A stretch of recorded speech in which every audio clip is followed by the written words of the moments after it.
सभी बिहार वासियों को मेरी ओर से दीपावली की हार्दिक शुभकामनाएं।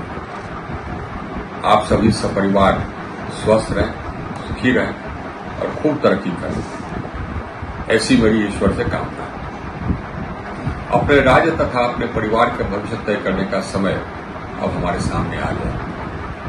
आपका मत तय करेगा कि बिहार का और हम लोगों के बाल बच्चों का भविष्य कैसा है।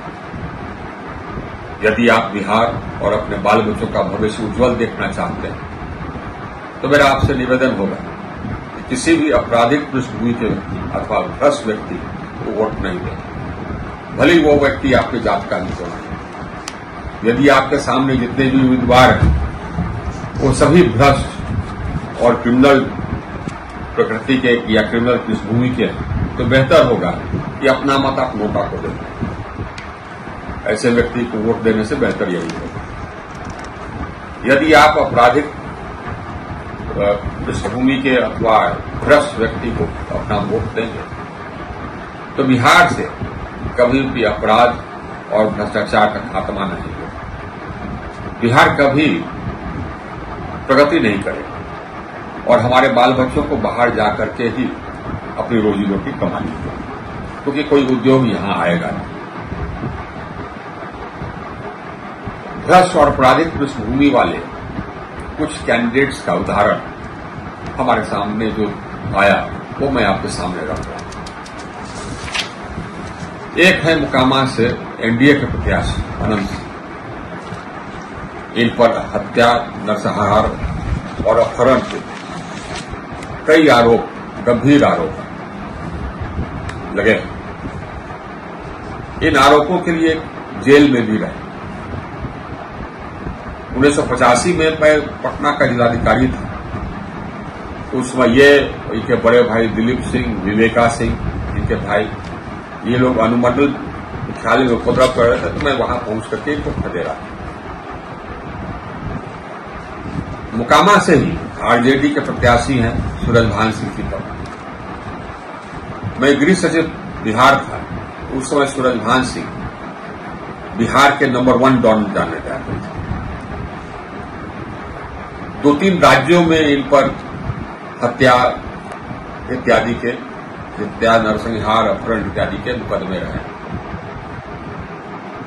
मैं जब गृह सचिव था उस समय मैंने नालंदा के एसपी को कहा था किसी भी परिस्थिति में इसको गिरफ्तार करना है, और ये इसको गिरफ्तार करने में हम लोग सफल रहे।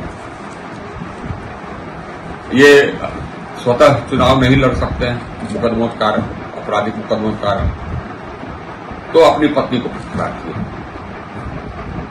नवादा से एनडीए के प्रत्याशी, आपको आश्चर्य होगा, राजवल्लभ यादव की पत्नी। राजवल्लभ यादव बलात्कार के पॉक्सो एक्ट के अंतर्गत आरोपी है। ये खुद चुनाव नहीं लड़ सकते हैं तो अपनी पत्नी विवाह विरोध कराते हैं। विडंबना तो यह है कि गया में प्रधानमंत्री के सभा के दौरान कुछ व्यक्ति, पार्टी के कुछ व्यक्ति, इनके पत्नी को मंच पर ले जाकर के उनका माल्यार्पण प्रधानमंत्री से कराया। ये शर्म की बात थी। रघुनाथपुर से आरजेडी के प्रत्याशी हैं शहाबुद्दीन के बेटे ओसामा। शहाबुद्दीन एक दुर्दांत अपराधी थे, वो पूरा बिहार जानता था। इन पर हत्या के कई आरोप थे। उन्हीं के सुपुत्र हैं ओसामा। तारापुर से एनडीए के प्रत्याशी हैं सम्राट चौधरी। इन पर एक पार्टी ने, बिहार की एक पॉलिटिकल पार्टी ने हत्या का आरोप और उम्र के सर्टिफिकेट में जालसाजी कर बेल पर आने का आरोप खुला लगाया, और ये आज तक उसका जवाब नहीं दे सके। ऐसे हैं एनडीए के प्रत्याशी तारापुर से सम्राट चौधरी। जगदीशपुर आरा से एनडीए के प्रत्याशी हैं भगवान सिंह कुशवाहा। ये इचरी में 7 व्यक्तियों के नरसंहार के आरोपी रहे और आज एनडीए के प्रत्याशी। सदेश आरा से ही एनडीए के प्रत्याशी हैं राधाचरण शाह।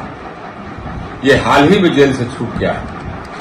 ईडी के रेड के बाद ये जेल में 10 महीने तक रहे और अभी छूटे और एनडीए ने इन्हें टिकट दी। संदेश में दूसरी ओर से आरजेडी के प्रत्याशी हैं अरुण यादव के बेटे। अरुण यादव भी बलात्कार के आरोप में फरार रहे, उन्हीं का, और खुद नहीं लड़ सकते थे तो अपने बेटे को चुनाव लड़ा रहे। ऐसे सब तो प्रत्याशी हैं। इनमें से कोई ऐसा नहीं है जिनको कि आप अपना मत दें। ऐसे लोगों को मत देने से बेहतर है चुल्लू और पानी में डूब के मरना। जो अपराधी है या भ्रष्ट है वह जनता का खून चूसता है, बिहार का खून चूसता है, बिहार के विकास में अरोड़ा है। उन्हें भगा करके ही हम अपने बिहार को रोशन कर सकते हैं। आइए इस दिवाली हम लोग अपने बिहार को रोशन करने का प्रण है। पुनः दिवाली की हार्दिक शुभकामनाएं। अगर आप ये वीडियो YouTube पर देख रहे हैं तो हमारे चैनल को सब्सक्राइब कर बेल आइकन दबाएं और Facebook पर देख रहे हैं तो हमारे पेज को लाइक करें।